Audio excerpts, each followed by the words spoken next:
this also the time when the solution-focused model started to take off, when Steve and Insu started to travel, and people started to come in from all over the world, and so on?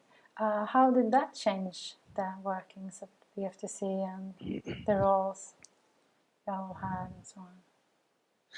Yeah. Well, people had always, people from many different places were around in '84, especially in the summertime, because they had an international, at least one international group come in the summer. And of course, that just increased in '89. But I don't know that that made a big difference. I think the bigger difference was that Steve and Insu weren't around.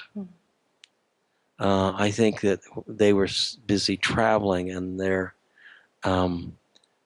presence then was felt by their absence for, you know, at the beginning, fairly long periods of time, and then later for longer periods of time. And of course, the team changed. Eve moved on to her own. Eventually moved on to her own pursuit. She was still there in '89, but she eventually moved on, and others, and so new people came in and became a part of the group, and that changes things, because you don't replace people. Everybody's different. So I think that's part of it. I think a big change was that I think when I went in '84, teaching was kind of an afterthought. I mean, they cared about it. I don't mean to suggest that they didn't care about teaching, but it wasn't what they focused their attention on when they would talk about things. And I remember Insu asking me if I had any ideas on how in '84, how they could teach this stuff better, that they kind of saw themselves as amateurs at all of this and were feeling their way in terms of teaching.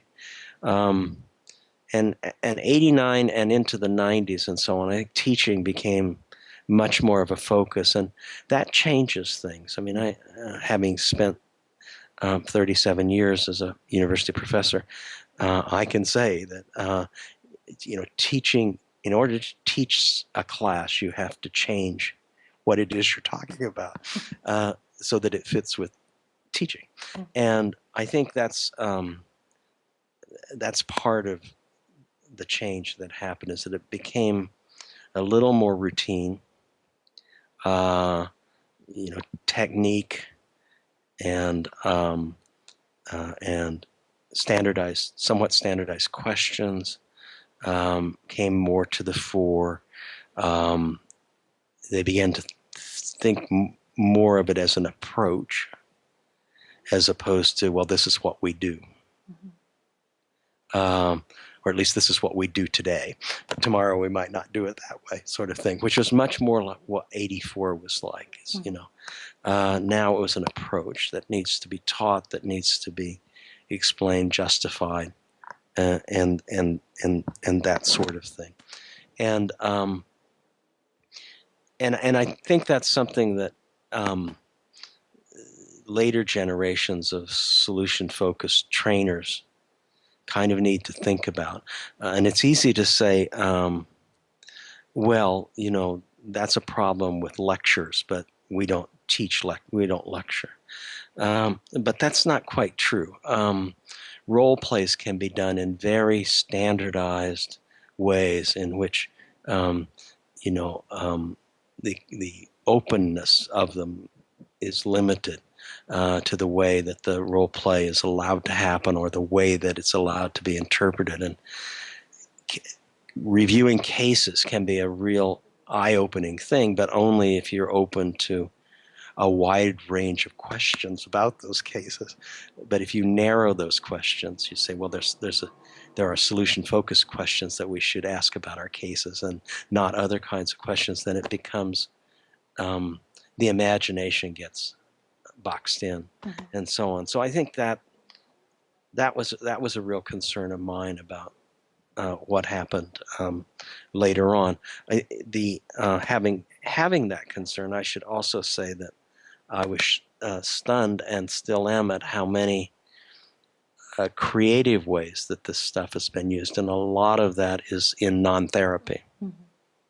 People taking this stuff and applying it in radically different contexts. I met a woman from New York City who had a bill collection agency, and she studied solution-focused therapy and developed a solution-focused approach to getting people to pay their bills. And that's what I mean by really creative. Yeah. So it's not all doom and gloom.